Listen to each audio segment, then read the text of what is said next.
कि पाकिस्तान ने धुरंधर फिल्म को बैन कर दिया है और इसके साथ साथ 6 अन्य खाड़ी देशों ने भी इस फिल्म को बैन कर दिया है।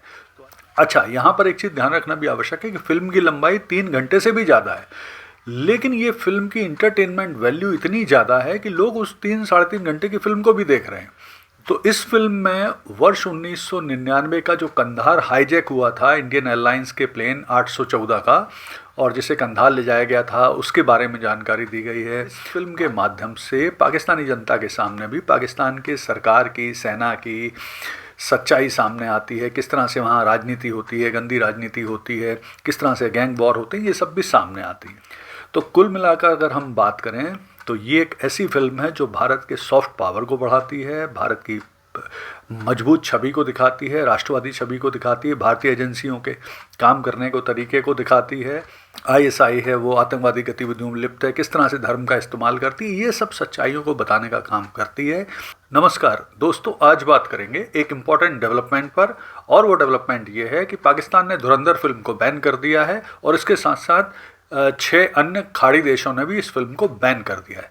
तो आइए इस पूरे घटनाक्रम की जानकारी प्राप्त करते हैं और जानने की कोशिश करते हैं कि आखिर इस फिल्म को पाकिस्तान ने क्यों बैन किया, ये फिल्म किस विषय पर बनाई गई है, खाड़ी देशों ने क्यों बैन किया, भारत की छवि पर क्या असर पड़ता है, सभी बातों की जानकारी इस वीडियो में प्राप्त करते हैं। तो देखिए, पाकिस्तान ने फिल्म धुरंधर को बैन कर दिया है और पहले तो इस फिल्म के बारे में समझ लेते हैं। तो देखिए, ये फिल्म रिलीज़ हुई थी 5 दिसंबर को। निर्देशक आदित्य धर की ये फिल्म है और आदित्य धर ने इससे पहले वर्ष 2019 में उरी द सर्जिकल स्ट्राइक नाम की फिल्म बनाई थी। वो भी बहुत ही चर्चित, पॉपुलर और हिट फिल्म थी और उसके लिए आदित्य धर को नेशनल अवार्ड भी मिला था। ये उनकी दूसरी डायरेक्शन वाली फिल्म है और ये फिल्म लगभग पिछले 5-7 दिन में 200-250 करोड़ रुपए कमा चुकी है और जिस तरह से फिल्म का ग्राफ बढ़ता जा रहा है तो ये आराम से 500 करोड़ भी कमा लेगी अगले एक आध हफ्ते में। फिल्म में अक्षय खन्ना की एक्टिंग की बहुत प्रशंसा हो रही है, बाकी एक्टर्स की भी, रणवीर सिंह वगैरह की भी बहुत प्रशंसा हो रही है। फिल्म का जो सब्जेक्ट है विशेष तौर पे, अच्छा यहाँ पर एक चीज़ ध्यान रखना भी आवश्यक है कि फिल्म की लंबाई 3 घंटे से भी ज़्यादा है, लेकिन ये फिल्म की इंटरटेनमेंट वैल्यू इतनी ज़्यादा है कि लोग उस 3-3.5 घंटे की फिल्म को भी देख रहे हैं।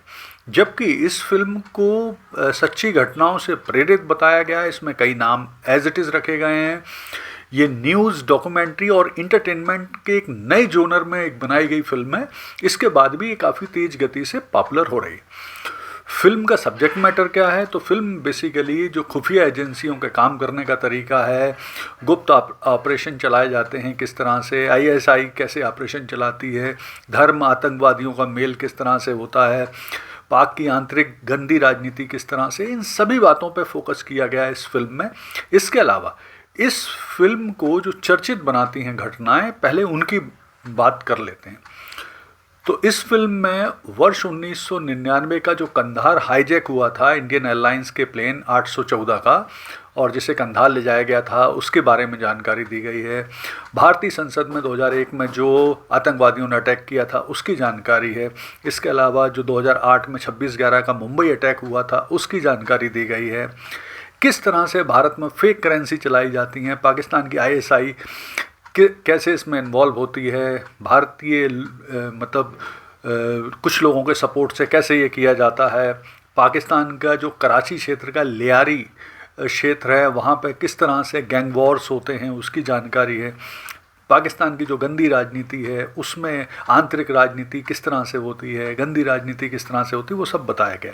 इसके अलावा किस तरह से पाकिस्तान की सेना, आईएसआई भारत विरोधी गतिविधियाँ करती है, आतंकवाद का इस्तेमाल धर्म के नाम पर कैसे करती है, तो ये सब जानकारियाँ इस फिल्म में दी गई हैं, जिसके कारण ये बहुत चर्चित बनाती। अब पाकिस्तान क्यों डरा, क्यों बैन की, तो सबसे पहली बात तो यह है कि पाकिस्तान को लगता है, सरकार को, कि ये एक एंटी पाकिस्तान फिल्म है जो पाकिस्तान की नेगेटिव छवि बनाती है। इसके अलावा पाकिस्तान को आतंकवाद का सोर्स दिखाया गया है इसमें, सीमा पार आतंकी गतिविधियों में किस तरह से आईएसआई शामिल है ये दिखाया गया है, भारत विरोधी साजिशें कैसे की जाती हैं, कैसे उसमें लोगों का इस्तेमाल करते हैं, तो ये सब बातों की जानकारी दी गई, जिससे पाकिस्तान सरकार को लगता है कि उससे उनकी सेना की, देश की नेगेटिव छवि बनती है, इसलिए उसे बैन किया गया। अब गल्फ़ देशों ने बैन क्यों किया वो भी जल्दी से समझ लेते हैं। तो देखिए, गल्फ़ के जो 6 प्रमुख देश हैं, जिनमें यूएई है, सऊदी अरब है, बहरीन है, कुवैत है, ओमान है, कतर है, इन्होंने इस फिल्म को बैन किया हुआ है। और उसका कारण है कि वहाँ धर्म को लेके काफ़ी कड़ी सेंसरशिप है, वहाँ राजनीति को दिखाने पर भी काफ़ी कुछ रोक है, चीज़ों को, सुरक्षा एजेंसियों से जुड़ी बातों का भी जिक्र जिन फिल्मों में होता है उनको वो रोकते हैं। पाकिस्तान का दबाव भी निश्चित तौर पर काम करता है, धर्म, कट्टरता, इन सब को लेकर भी वहाँ पे कड़े नियम हैं, जिसके कारण इस फिल्म को वहाँ पे बैन किया गया है।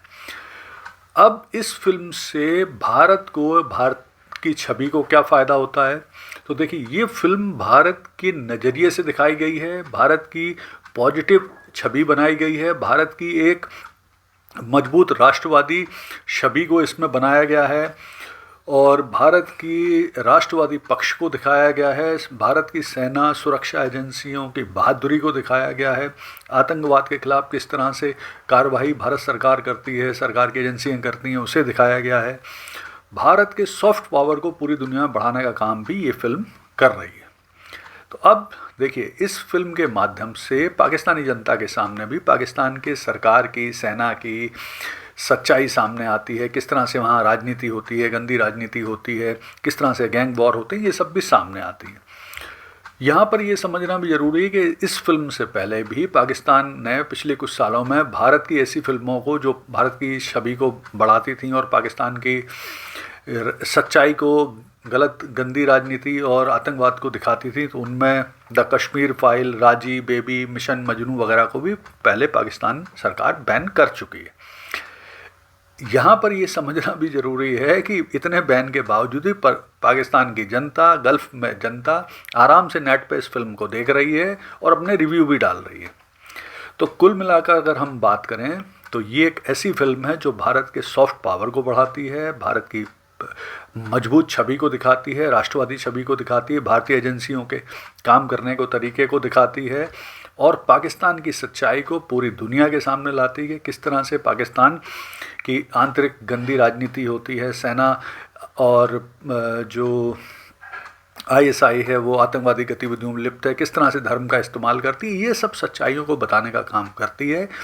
तो भले ही पाकिस्तान और गल्फ़ में ये फिल्म बैन हो, लेकिन जनता आराम से इस फिल्म को देख रही है नेट पर, और इसके बाद उनके जो भारत की मजबूत राष्ट्रवादी छवि है और सॉफ्ट पावर है वो इस फिल्म के माध्यम से पूरी दुनिया में बन रहा है। धन्यवाद।